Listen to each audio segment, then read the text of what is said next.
Good evening and welcome to Popular Liberty. I am your host, Andrew.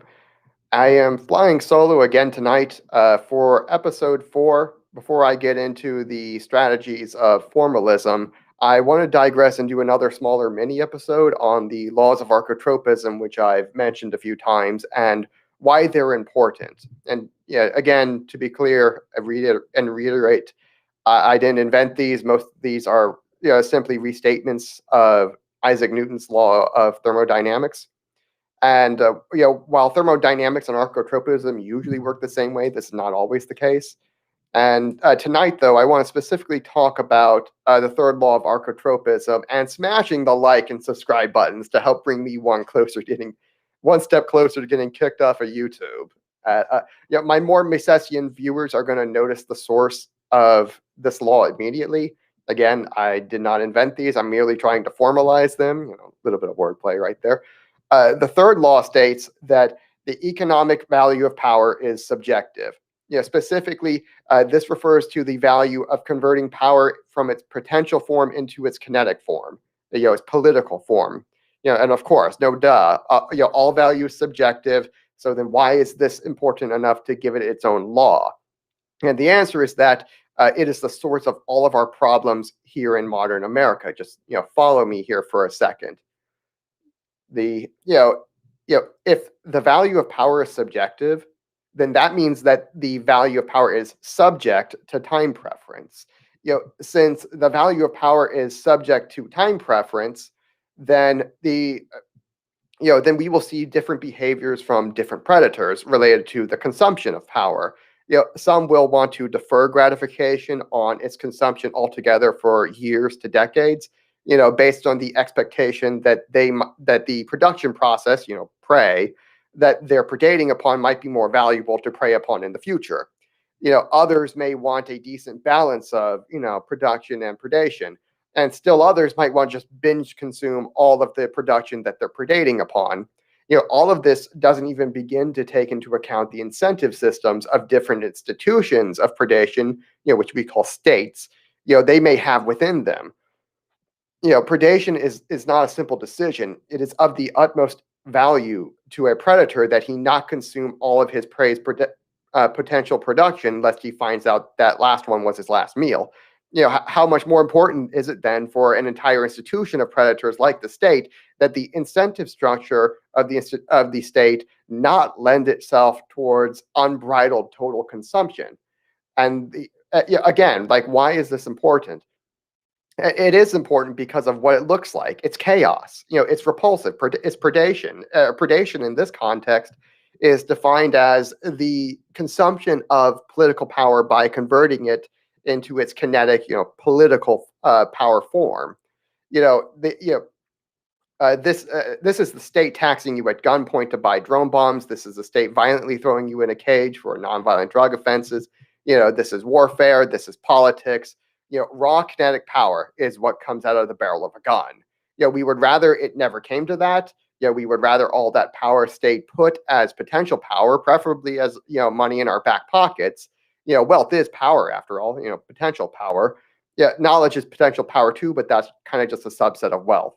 And when potential power is left all to people, they don't usually consume it all. They will just trade it and they'll mix it with their own labor and they'll create more of it. We like this. It's capitalism. Voluntary exchanging value for value, reorders resources. Order is good, chaos is bad, in a way that it makes people more happy, which is how capitalism makes everybody richer, including the predators. They get richer too by delaying the gratification of their predation too, and allowing us time to produce excess. And at whatever it is we do that's valuable. If only it were that easy though. And it's the world we live in is not that nice neighborhood. And by nice neighborhood, I know all of you racist fucks know what I mean. And shame on you. By nice neighborhood, I meant monarchy, by the way. We live in a democratic society. I could have said that it was because we live in a capital D democratic society. That would have been also true. But alas, it's more true to say that the root of our problem, in society is that it's Democrats with little d's, very, very little d's. It's like, oh, the Democrats, they have very small hands. And let me reassure you, there's a real problem down there. At PS America, I'm Trump and I have a really big fat dick. Vote for me. That's my Trump impression for the day. Let's see. Ta-da. Change the slide. It's not going. There it goes. The reason history goes back and forth between oligarchy and democracy, I should say oligarchy / democracy and monarchy, is that entirely because of that time preference for power. These two forms of states represent the different phases of production and consumption based on their rulers' individual and institutional time preferences for the value of power. Monarchy means that power is accumulating in society because a monarch doesn't really have the impulse to consume power nearly to the degree that little d Democrats do. For one, the hereditary monarch feels some institutional incentive to make sure he passes down his kingdom to his descendants. After all, no one wants to be remembered as the king who fucked up everything for everyone and let the Democrats take his power and then proceed to rat fuck the whole planet for 245 years. Right, King George? Tsar Nicky? Kaiser Wilhelm? Guys, you there? Oh, right. That happened. But but more importantly, monarchy has a second built-in failsafe. You see, even if you get like a real incompetent knuckle-dragging doofus of a king, like Robert Baratheon, King of the Andals and the First Men, Lord of the Seven Kingdoms, Protector of the Realm, Lord of Storm's End, and Lord Paramount of the Stormlands. How do they do that? He's still only one guy, and his appetite for hookers and booze is going to keep his attention pretty well fixated. So you can pretty much run your small business without much interruption. And who even knows? If your hookers and booze really all that special, the king himself might even be your best customer. Hooray for capitalism! It's like your worst case scenario with monarchy is the occasional king's psychopathic son, Joffrey Baratheon. And wait a minute. What is Kamala Harris's face doing there on a picture of Joffrey Baratheon? She's not some power-hungry, psychotic reptilian wannabe monarch. As I was saying, Joffrey Baratheon is the, anomalies like him do happen, but thankfully they don't usually last very long. Karma catches up to them pretty quickly, and they slip in the shower and fall on a dagger repeatedly. Like hooray for capitalism again. Remember the cycle of history. Good kings get replaced by their sons, and bad kings get overthrown by better kings, and really bad kings get overthrown by Democrats. And Democrats don't really get overthrown because they were never in power in the first place. Whereas the oligarchs who lead the Democrats, they usually get overthrown by a mediocre king like good old Trump. Oh boy, we miss you. I know. I miss him too. And a mediocre king, to complete the cycle, a mediocre king gets replaced by a good king like Ron DeSantis. And the Democrats with little d's, on the other hand, are the power consumption mode that's compared to monarchy. And this is why it's so violent. Remember that consuming power turns it into kinetic power, and that's what we call politics. They're all Joffreys, but with better intentions. These are the moral busybodies that have 1,000 good improvements to make to the way how you live your life, and all of them are by force, of course. And if you complain even once, well, then you get sent off to the gulags of tolerance. What we saw in the 20th century with World War I and World War II were, they were 1,000 years of accumulated power being rapidly consumed, hence the 9-digit body count. You see the problem with democracy is that its incentive system is basically a king of the hill style free-for-all, and the best lying demagogue who can marshal the most useful idiots and sociopaths to his side wins. Like, that's democracy.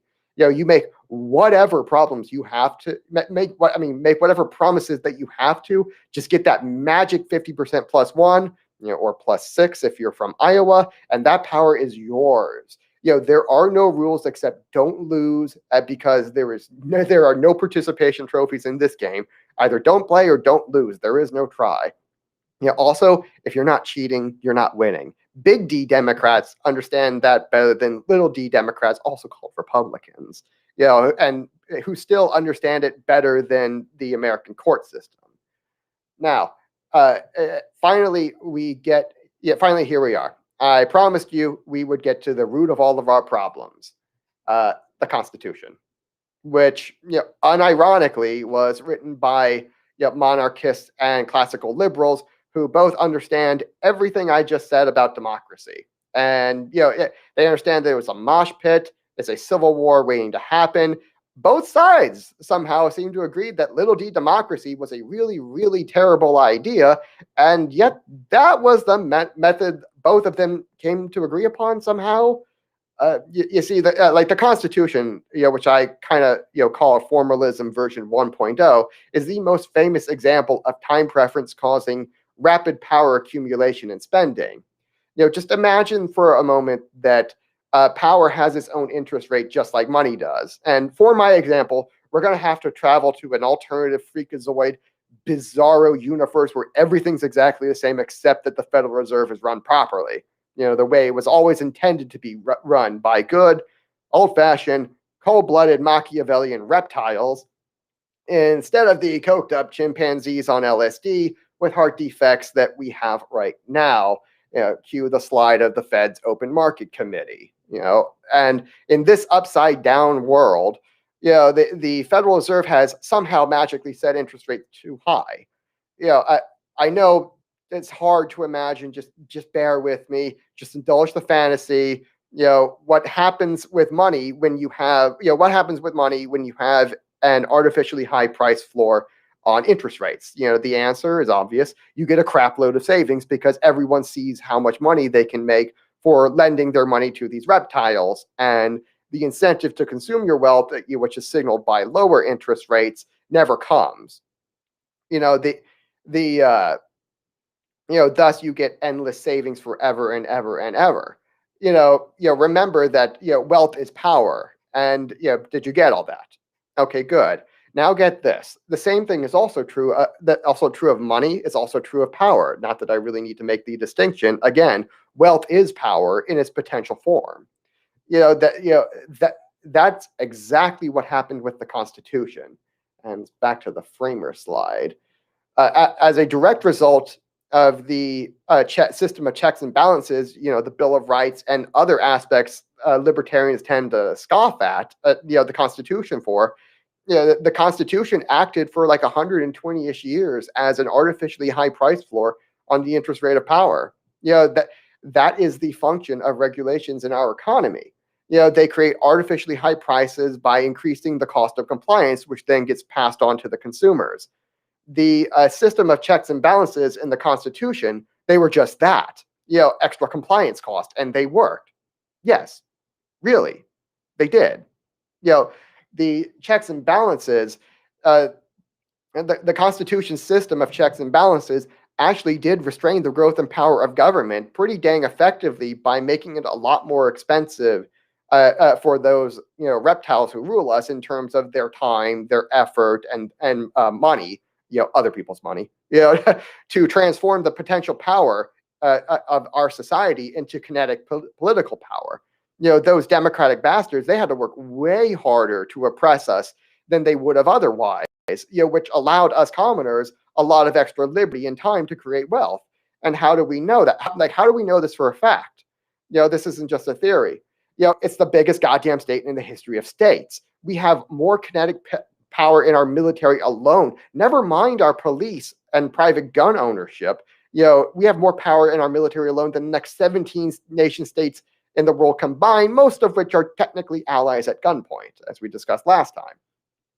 If you create an artificially high interest rate, which is the modulator of the rate of consumption versus the rate of production, on power, then you will necessarily get a crap load of power just waiting for the right tyrant to consume it, provided that he can manage to usurp his limits of power, which is not a given, actually. Eventually the state will always manage to usurp its restraints, but that process is long and it can take several lifetimes. There is a lot of, and in the meantime there's a lot of prospering and human flourishing that can go on, while the reptiles are hard at work usurping their limits. We made it a full 60 years with scarcely a drop of power, getting consumed. And then we got Lincoln, and he consumed a crap load of the potential power savings. He killed 500,000 Americans. He freed the slaves. And then tragically, he slipped in the shower and fell on a bullet. He would have lived, however, if he had liked and subscribed, by the way. Afterwards, perhaps not surprisingly, the price floor was put back, for another 50-ish years, when everything went wrong the first time you removed it. When that price floor was removed again, 50 years later, we got the Progressive Era, we got the New Deal, we got the coked up Fed chimps, we got the Great Depression and 2 world wars as we moved into the Bretton Woods, full-blown power consumption phase, which is where we are now, where most of the checks on the power of the federal government were just removed. And, our government, the United States, is now a planetary hegemon, that has, they've brought order and justice and peace all at gunpoint to the planet. And libertarians and right-wingers, they talk about how the federal government's behavior is unsustainable, and they're correct. That's another reason that we actually know the checks and balances actually had some substantial effects on raising the marginal cost of power consumption. You see, democracy is supposed to be a violent, all-consuming shit show, a lot more like Europe, and here's an example of what real democracy looks like when you have democratic dictators like Hitler and Mussolini. These are par for the course with democracy. Next to them is their contemporary equivalent of FDR. Like, sure, FDR, he was still a monster who usurped the Constitution repeatedly. He made the Great Depression great. He put all Asians, not just Japanese, in concentration camps. But hey, at least he didn't cast any Jews. Like, it could have been worse. It could have been worse. That's the point. They're like Cobra commanders, and FDR is a little bit more like Destro. America, with the exception of a civil war, has been remarkably peaceful by comparison to real democracy in Europe. Because that's what democracy does. It just consumes all of the wealth of society, violently transforming it into, from potential power into political power. And this is what that looks like. In fact, scientists, I know, trust the science.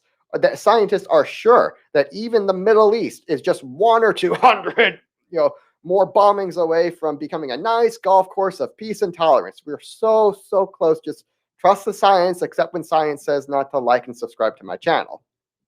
You remember that the Spooner dichotomy? Either the Constitution failed to stop the growth of government, or it was directly responsible for its growth. And oh boy, did he not appreciate how good he had it back then. For his dichotomy, it's the latter. The act of very effectively restraining the government itself was what guaranteed that the United States would become the global superpower that it is today, complete with the wealthiest, freest citizens of all time. It's all time preferences and price floors and compliance regulations. Monarchy is just a better price floor on the interest rate of power, again, because the king is the only fatty allowed at the buffet, to use an analogy. Democracy is like every fat slob is allowed at the buffet. And the republics, on the other hand, are like you're fewer fatties, but they're even fatter slobs than they're allowed to dine at the power buffet. And if Yarvin's formalism 2.0, as I call it, the reconstitution discussion, I've referred to it that way several times. If that works, then 200 years from now, forget a global government. It's going to be like an interplanetary government with wealth unlike anything we've ever dreamed of. This is why traditional non-formalist Ancapistan, kind of like we saw in our series on the Book of Judges, moral as it is, it fails the time preference test because there isn't any artificial restraint in place to stop the left from initiating power consumption. That's democracy again. Like violence, coercion, aggression, and all expressions of aggressive kinetic power are going to be a problem. Everyone except the left agrees about that, by the way. The question is, like, what do you do about it? And like, in short, due to the left's time preference for power, leading them to always want to create a democratic mosh pit, otherwise known as politics, that there must be some sort of artificial price floor in place to prevent them from initiating power consumption mode. Yeah, and to be clear, like for any system of government or anarchy for that matter to prosper, it must aggressively oppress the left. If you give them power, not even state power, just voluntary liberty like the Ancaps want to do, they will turn it around and use it against you. For anarchy to work, it needs some sort of artificial and aggressive price floor on political consumption of power. The first one to resolve that paradox, by the way, gets to be remembered as the founder of the next Ancapistan, because I don't have a solution for it yet. And by the way, there's way more of them. There's way more of the left than there are of us. So now before you like start spurging out on me and tell me that I haven't read Rothbard enough, or I haven't said my prayers to Dave Smith lately, and that an ANCAP can still take care of aggressive progressives and Ancapistan with some mixture of like insurance companies and private security, despite the fact that Machiavelli disproved that exact concept centuries ago. Before you do all that, I have one question. Since I don't want to live my life on perpetual defense, because that's a fucking retarded strategy that's gotten liberty nowhere in the last 7 decades, what company is going to sell me, what company in Ancapistan is going to sell me aggression against the left that I want to buy? You don't sell that in traditional Ancapistan. You sure about that? Because I am pretty sure the left sells that, and that puts you at a real strategic disadvantage. I even heard they're willing to start accepting payment in Bitcoin, to not aggress against us. All of that kind of just assumes that like the LPMC types aren't just going to straight up make peace with these self-described aggressive progressives, because they're good on foreign wars. Sure, those are the same aggressive progressives that are actively supporting a domestic civil war against the American right, but never mind all that, because by the way, that term aggressive progressives, I didn't make that up. That's Jimmy fucking Dore's own nickname that he chose for himself. That's just something to think about, while you're thinking about that, by the way, please like and subscribe for more popular liberty. Enjoy the rest of your day. Christ is King. Peace.